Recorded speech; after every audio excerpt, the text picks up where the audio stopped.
17 years ago, 60 Minutes first examined the so-called French paradox, which suggested that the French, despite a high-fat diet and high consumption of wine, had a remarkably low incidence of heart disease compared with Americans. Most researchers agreed that there was something in the wine that offered protection. And a few years later, even the highly cautious federal dietary guidelines say that moderate consumption of red wine can be beneficial. Now, scientists across the country have identified a substance in red wine called Resveratrol that they believe might do more than just protect the heart, but could, in very high concentrations, significantly extend life by preventing a number of age-related illnesses. If they're right, we all may soon be taking a pill that could give us an extra decade or two of healthy old age. If the promise holds true, I think this has the chance to change healthcare. Dr. Christoph Westphal says we all may soon be taking a drug that just might beat the clock, a simple pill that could delay the inevitable.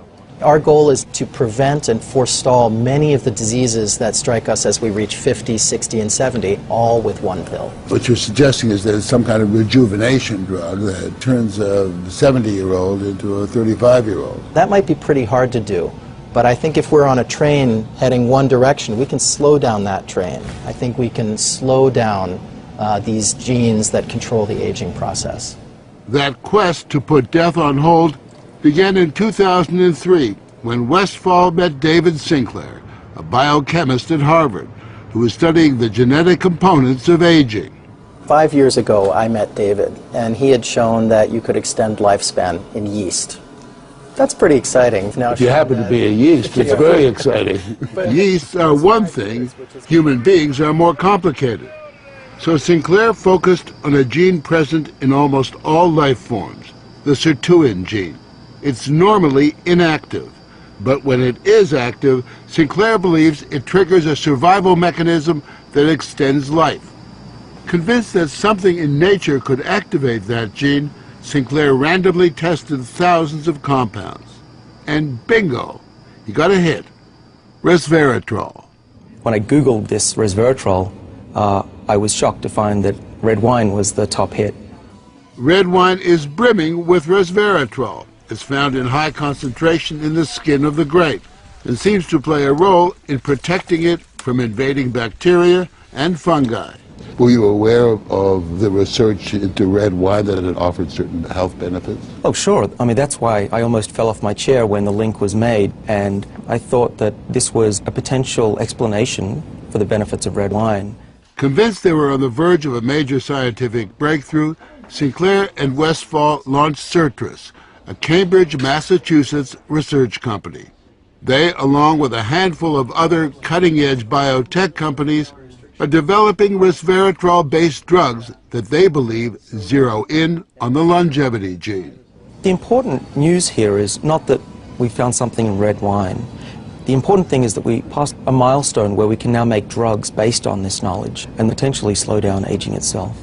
Everyone from plastic surgeons to your friendly snake oil salesman have been promising a ticket to eternal youth for some time. So the prospect of a prescription pill based on red wine that could trigger a longevity gene sounds too good to be true. And yet, scientists have actually known for years of one surefire way of doing that. Stay hungry. Eating a lot of food turns that off. Dieting, extreme dieting, turns it on. These rhesus monkeys are on a major diet. For nearly 2 decades now, they've been taking in a good 30% fewer calories than their well-fed brothers and sisters. It's feeding time, I gather. Feeding time. They're the centerpiece of a National Institutes of Health study at the University of Wisconsin on whether or not CR, calorie restriction, makes them healthier and extends their lives. To maintain their sterile environment, we had to suit up to visit them with Ricky Coleman, the project leader. These are 2 of our control animals here. They are nearing the end of a typical monkey lifespan, about 27 years, and major differences in their overall health are becoming clear. The difference is really obvious. Right. The skinny monkeys actually look younger, their coats are shinier, and fewer have arthritis. And those chunky monkeys, many have diabetes, and a significantly higher number have cancer and heart disease. Pound for pound, the lighter guys Do better. do much better. Right. Dr. Richard Weindruck, who heads up the study, believes that calorie restriction turns on these monkeys' genetic survival switch. A hungry life seems to lead to a longer life. There is an emerging survival advantage for the monkeys on caloric restriction, and 50% of the normally fed animals have died, and maybe 25% of those on caloric restriction. That's a pretty remarkable number. Surely those are strong indications that a restricted calorie intake among humans would be extremely beneficial. It appears to support that idea. But our record as humans in staying on diets is pretty miserable. And worsening. So it's a fat chance that we'll all be giving up our passion for greasy junk. We consume tons more calories than we need. But believe it or not, there are some Americans who just revel in their hunger. I basically just have one meal a day. Meet the Skinnies, members of CRS, the Calorie Restriction Society, a group that's been severely restricting their calories for years now. They're also part of a Washington University study to see if humans mimic the monkeys. Does this kind of self-denial make them live longer, healthier lives? We joined them for what they call happy hour. So this is in the spirit of a Bloody Mary. Though you might regard it as an unhappy hour, a cocktail of low-calorie soup for starters, and walnuts and baby food, green bean puree on flour-free bread to top off this feast fit for a flea. If I'm hungry, I know, number one, that I have done what I meant to do. I've eaten less than my body thought it wanted. So far, the participants have lowered their blood pressure, reduced body fat, and lessened risk factors for heart disease, diabetes, and even cancer. And what's more, to one husband anyway, starvation has its sexy side. To be honest, if you saw her without any clothes, she looked pretty darn good, like a woman of many, many years younger. Their emissaries travel the world, spreading the faith and the word. Hunger turns on the survival gene. I would like to live to be 100. The Skinnies may not die young, but given their diet, they just might die of boredom. But if the scientists at Certus are on the right track, it could mean forget dieting, forget the sweaty business of working out. Just pop a pill and you are in guilt-free couch potato paradise. We have a pill that can mimic many of the effects of calorie restriction or exercise. So one can be very healthy and obese at the same time. Our goal is healthy individuals, ideally via lifestyle, and if that doesn't work, we believe that we'll have a pill that can mimic that. A pill that in effect diets for you. A pill that turns on the survival gene. And what we're trying to do with our drugs here is to put the body in a defensive state, to ring the alarm bells and get the body to defend itself instead of dieting to set the alarm off, pop a pill. The pill is a highly concentrated form of Resveratrol, a virtual vineyard of healthy living. How much red wine would you have to drink to get the kind of Resveratrol that you're using? The sad news is that you'd need to drink about 1,000 bottles a day of red wine, which I don't recommend.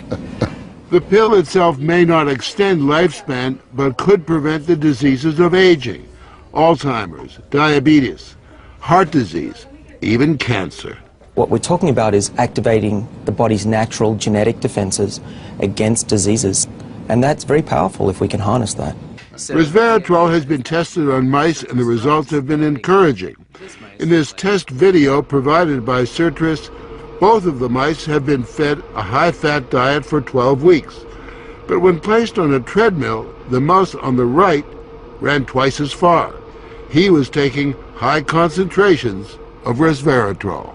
You have fat mice and you have fat mice with Resveratrol, and the ones that are on Resveratrol, they can run twice as far and they live longer, about 20% longer. Other studies showed that among mice fed a high-fat diet, those given Resveratrol didn't gain as much weight as those not given the drug. Sinclair believes that resveratrol actually changes the physiology of the mice. The proof, he says, is in the post-mortem. Their organs looked pristine, youthful, fat-free, and their physiology was just like they were dieting, but they were fat. Convinced they were on the right path, they fast-tracked the drug into human trials on people with untreated diabetes, and the results were impressive. It significantly lowered glucose and insulin levels without the patients changing their diet or taking any other drugs.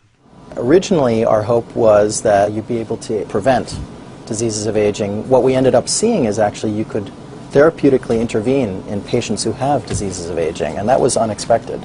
Yeah, the diabetic patients have high blood sugar, and the molecules bring it down. That's treatment, that's not prevention.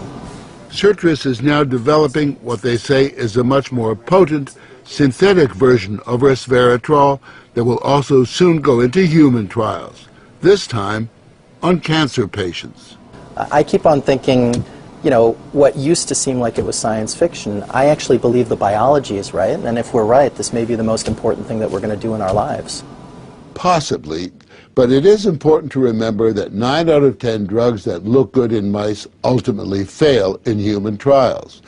Still, the speed and results generated by Sirtris and the resveratrol drugs are unusual, and Sinclair believes these drugs will not only keep people living longer, but will keep them healthy longer. What we're talking about is potentially making a 90-year-old as healthy as a 60-year-old. A 90-year-old can play tennis and see their great-grandkids graduate from college. People will live active, healthy lives and then die quietly in their sleep, and that's really the aim here with these medicines. Are we on the edge of maintaining active lives into our hundreds, for example? Well, we've certainly passed a corner in terms of the science, and someone's going to achieve it, and if it's not us, it's going to be someone else. But the question that most of us want answered is, when do we get this pill? I would say 5 years, to be conservative, that this will happen within our lifetimes. I'm fairly certain about that. One measure of the potential of this research, Dr. Sinclair and Dr. Westfall's little startup company was recently bought by the pharmaceutical giant GlaxoSmithKline for almost $750 million.